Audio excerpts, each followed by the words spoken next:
Now next compound we are going to study is potassium dichromate, that is K2Cr2O7. This compound is very important as similar to potassium permanganate. Start with preparation method. The chromite ore is fused with the sodium carbonate in the presence of air. अगर chromite ओर को that is FeO.Cr2O3 को आप heat करते हैं किसके साथ Na2CO3 and O2 के presence में, देन आपका फॉर्म होता है Na2CrO4 एंड Fe2O3 का residue plus CO2 gas release होता है. The yellow solution of Na2CrO4, ये जो आपका Na2CrO4 का होता है ये येलो कलर का होता है. देन होता क्या, इसको हम फिल्टर करते हैं, एसिडिफाई करते हैं with sulphuric acid to give a solution from which orange sodium dichromate that is Na2Cr2O7 can be crystallized. अब इस येलो कलर के कंपाउंड को हम फिल्टर करेंगे, एसिडिफाई करेंगे सल्फ्यूरिक एसिड से, सो दैट एक सोल्यूशन फॉर्म होता है. अब उस सोल्यूशन जो फॉर्म होगा वहां से हम क्रिस्टलाइज करेंगे एक compound that is sodium dichromate, जिसके लिए हम ये प्रिपरेशन मेथड पढ़ रहे हैं. और ये जो सोडियम डाइक्रोमेट होता है ये आपका ऑरेंज कलर का होता है. सी अभी ये जो वही प्रोसेस दिया हुआ है दैट इज इस येलो कलर कंपाउंड को H2SO4 से ट्रीट किया गया और ऑरेंज कलर का कंपाउंड फॉर्म हुआ. अभी ये ऑरेंज कलर का compound that is sodium dichromate is more soluble than potassium dichromate. Sodium dichromate ज्यादा सॉल्युबल होता है पोटेशियम डाइक्रोमेट से. जब हम पोटेशियम डाइक्रोमेट को प्रिपेयर करना चाहते हैं तो उस केस में हम KCl से ट्रीट कर देंगे किसको, सोडियम डाइक्रोमेट को. KCl से अगर सोडियम डाइक्रोमेट से ट्रीट करेंगे तो वहां पे ये पोटेशियम का salt that is K2Cr2O7 form हो जाएगा एंड NaCl फॉर्म होगा. NaCl ज्यादा स्टेबल होता है और K2Cr2O7 ज्यादा स्टेबल होता है as compare to these both. तो यहाँ पर हमारा डिजायर्ड प्रोडक्ट हमें क्या फॉर्म करना था, K2Cr2O7. ये भी आपका ऑरेंज कलर का ही होता है. तो यहाँ पे याद रखें XY के फॉर्म में यहाँ पे भी क्वेश्चन आता है कि किस ओर को लिया था, क्या कलर का कंपाउंड फॉर्म हुआ, केयर करने की नीड है. देन H2SO4 से ट्रीट करने पे किस कलर का कंपाउंड हुआ, उस कंपाउंड का नेम क्या है. KCl से ट्रीट करने पे क्या कंपाउंड हुआ एंड उस कंपाउंड का नेम क्या है. Now K2Cr2O7 that is potassium dichromate is preferred over the sodium dichromate as a primary standard in the volumetric analysis titration because sodium dichromate is hygroscopic in nature but potassium dichromate is not. Volumetric analysis में that is titration method में हम potassium dichromate को prefer करते हैं as compare to sodium dichromate. ऐसा क्यों, क्योंकि जो सोडियम डाइक्रोमेट होता है वो हाइड्रोस्कोपिक नेचर का होता है एंड पोटेशियम डाइक्रोमेट के पास ऐसी कोई प्रॉपर्टी नहीं होती है.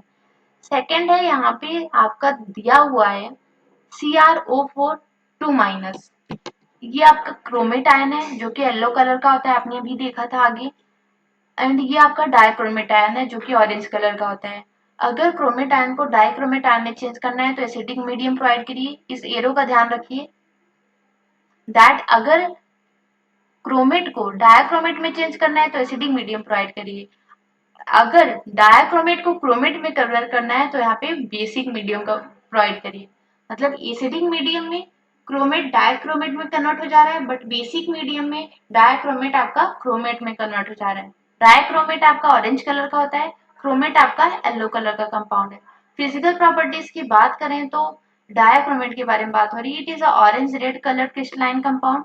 ये ऑरेंज रेड कलर का क्रिस्टलाइन कंपाउंड होता है. Moderately soluble in cold water but freely soluble in hot water.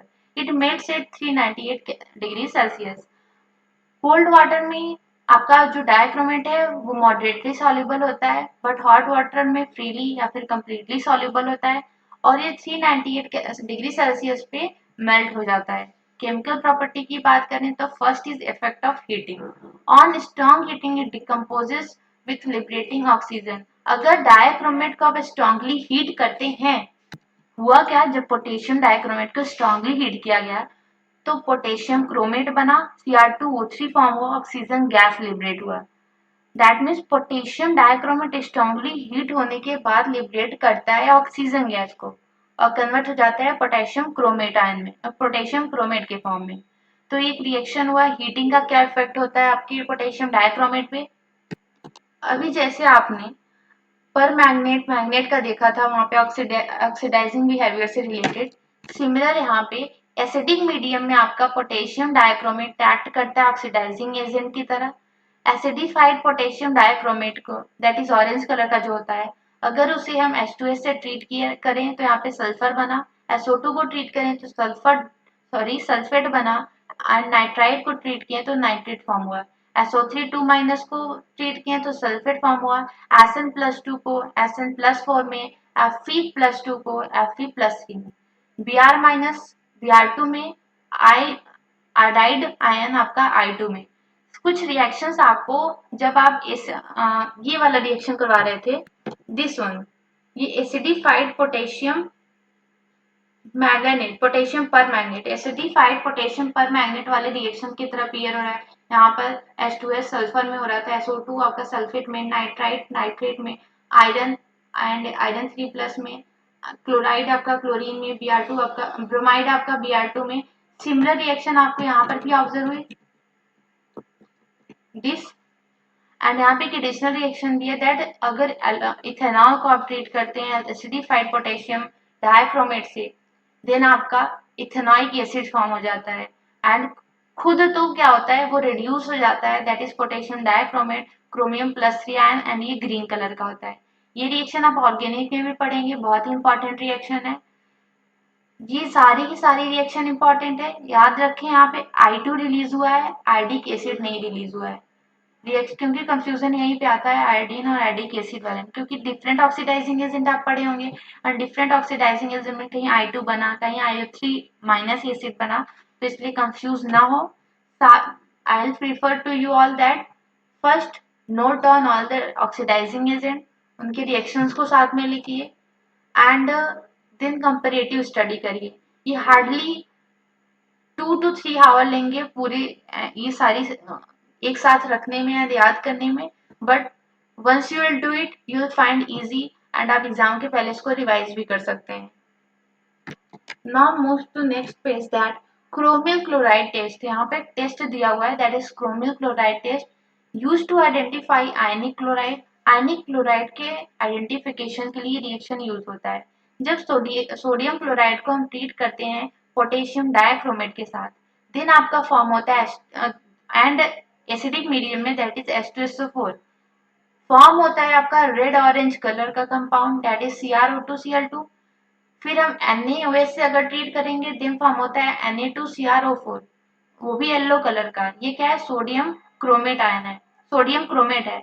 तो अगर ये टेस्ट पूरा का पूरा अच्छे से हो जा रहा है, यहाँ पे फर्स्ट रेड फॉर्म हुआ, देन येलो कलर का कंपाउंड फॉर्म हुआ, देन ये क्लियरिफाई कर रहा है कि जो आपने 60 लिया था वहां उसमें क्लोराइड आयन प्रेजेंट था। नेक्स्ट रिएक्शन ये है कि एसिडिफाइड पोटेशियम डाइक्रोमेट को अगर आप उसके सोल्यूशन को रिएक्ट करवाते हैं हाइड्रोजन पेरोक्साइड के साथ इथरल सोल्यूशन में, to give a deep blue solution due to the formation of CrO5। अभी क्या होता है, अपने आपने क्या देखा है, एसिडिफाइड डाइक्रोमेट को ट्रीट करवा रहे हैं हाइड्रोजन पेरोक्साइड इथरल मीडियम में, तो आपका फॉर्म हो जा रहा है blue colour, deep blue colour का सोल्यूशन। एंड ये डीप ब्लू कलर सोल्यूशन किसके कारण हो रहा है, CrO5 के फॉर्मेशन के कारण। तो ये थोड़े से रिएक्शंस हैं। ये रिएक्शन को इसलिए यहाँ पे बताया गया है, जब आप बहुत ही ओल्ड PYQ सॉल्व करेंगे तो इस रिएक्शन से रिलेटेड क्वेश्चंस आप पाएंगे। सो आप सॉल्व करते हुए तो आपको कोई डिफिकल्टी फेस ना हो, दैट्स व्हाई इन रिएक्शंस को अलग से यहाँ पे बता दिया गया है। So that's all about the compounds of D block. Now in next videos we are going to start F block element.